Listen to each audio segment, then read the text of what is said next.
Salut à tous et bienvenue sur notre chaîne. Aujourd'hui, nous allons parler d'un sujet crucial qui touche des millions de Guinéens, la crise énergétique.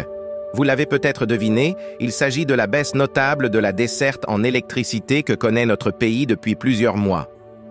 Pourquoi l'électricité se fait-elle rare alors que nous avons des barrages hydroélectriques puissants comme Caleta et Swapiti? Quels sont les vrais problèmes et quelles solutions pouvons-nous envisager? Restez avec nous pour un décryptage complet. L'électricité est la colonne vertébrale de notre société moderne. Elle alimente nos foyers, nos écoles, nos hôpitaux et nos entreprises. Pourtant, en Guinée, nous faisons face à une situation critique depuis quelques mois. Une baisse drastique de la desserte en électricité.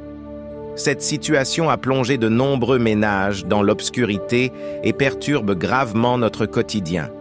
Depuis que l'électricité a commencé à baisser, ma boutique de téléphone souffre beaucoup. Je ne peux plus charger les appareils de mes clients et mes ventes ont chuté. Les soirées sans lumière sont devenues la norme. Mes enfants ne peuvent plus étudier correctement et c'est très difficile pour nous tous. Selon le gouvernement guinéen, cette pénurie d'électricité est principalement due à un manque d'eau dans nos principaux barrages hydroélectriques, notamment Caleta et Swapiti. Cette explication peut sembler logique à première vue, surtout en période de sécheresse. Mais est-ce vraiment le cas? Pour Kalemodou Yansane, vice-président de l'UFDG, cet argument ne tient pas la route. Lors de l'Assemblée générale de son parti à Conakry, il a exprimé des doutes sérieux sur cette explication. Nous sommes en plein dans la période hivernale. Selon lui, la période hivernale devrait apporter suffisamment d'eau pour les barrages. Alors, où est le vrai problème? Il n'y a plus d'excuses. On nous disait, il n'y a pas d'eau, c'est pourquoi vous n'avez pas d'électricité. C'est pas vrai. Les batteries des barrages de la Guinée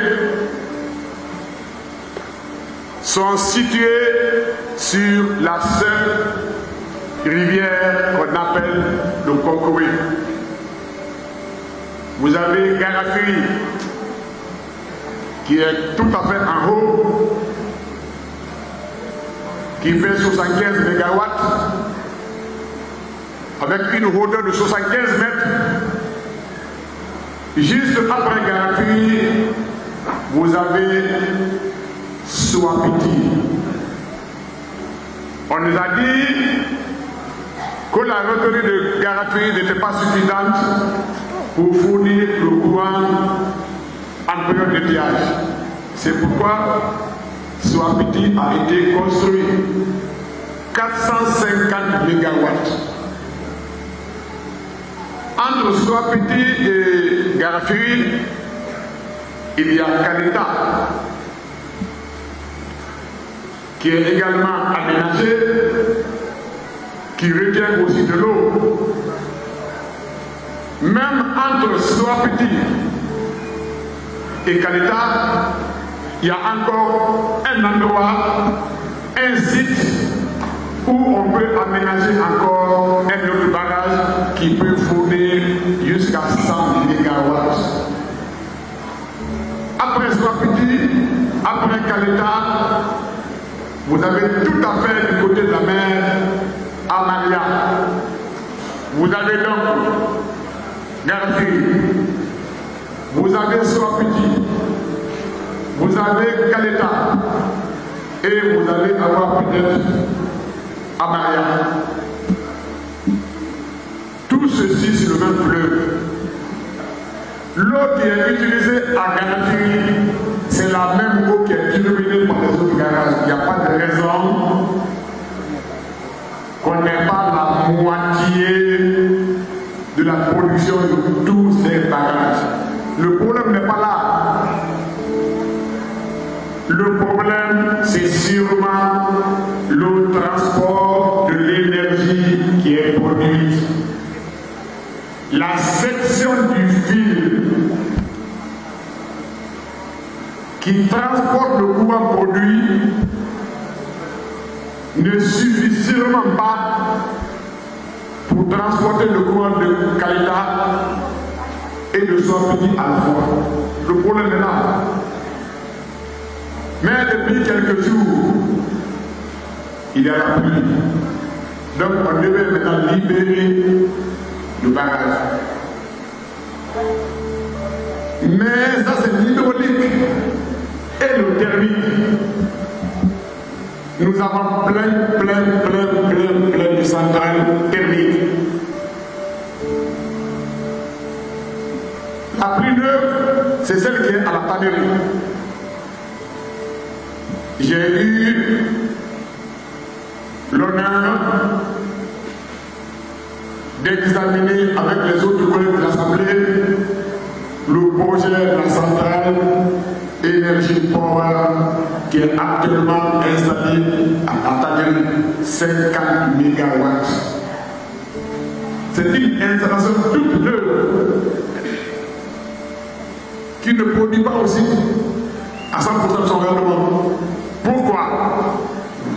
Tout simplement parce qu'on aurait appris que le mazout qui a été fourni est de mauvaise qualité, de ces installations coûteuses, sans parler des véhicules des particuliers. Mais quel est le problème à Guinée aujourd'hui? Où sont les responsables? Où sont les coupables? Donc, le problème d'énergie de la Guinée ne sera jamais réglé tant qu'on n'aura pas déniché, démassé complètement, sanctionné les coupables. Kalemodou Yansane nous offre une autre perspective. Il explique que les barrages sur la rivière Konkouré, Garafiri, Swapiti et Kaleta sont censés fonctionner en synergie pour produire et gérer l'électricité. Si l'eau manque à un barrage, les autres peuvent compenser, en théorie. Pourtant, la réalité semble différente. Yansane avance que le problème principal pourrait résider dans le transport de l'énergie. La section du fil qui transporte le courant produit ne serait pas suffisante pour acheminer l'électricité de Kaleta et Swapiti simultanément. Cela signifie que même si nous produisons suffisamment d'énergie, nous ne pouvons pas la transporter efficacement vers les foyers et les entreprises. Outre les barrages hydroélectriques, la Guinée possède plusieurs centrales thermiques. La plus récente se trouve à la tannerie. Cependant, même cette installation moderne ne produit pas à 100% de son rendement. Pourquoi? Selon Yansane, le mazout fourni à cette centrale est de mauvaise qualité, ce qui affecte gravement son efficacité. Un mazout de mauvaise qualité peut encrasser les machines et réduire leur performance, rendant les centrales incapables de produire l'énergie nécessaire. C'est un gaspillage énorme de ressources et d'investissements. Alors, quelles solutions pouvons-nous envisager pour sortir de cette crise énergétique? Kalemodou Yansane propose plusieurs pistes intéressantes. Premièrement, il est crucial d'améliorer notre infrastructure de transport de l'énergie. Cela signifie investir dans des fils de transport plus robustes et efficaces pour acheminer l'électricité des barrages vers les consommateurs. Deuxièmement, nous devons veiller à la qualité du mazout utilisé dans nos centrales thermiques. Cela implique de mettre en place des contrôles stricts et de sanctionner les fournisseurs de mazout de mauvaise qualité. Troisièmement, il est essentiel de renforcer la gestion et la maintenance de nos installations énergétiques.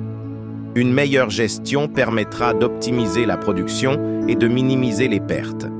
La crise énergétique en Guinée est un défi majeur, mais elle n'est pas insurmontable. Avec des actions coordonnées et des investissements judicieux, nous pouvons améliorer notre situation.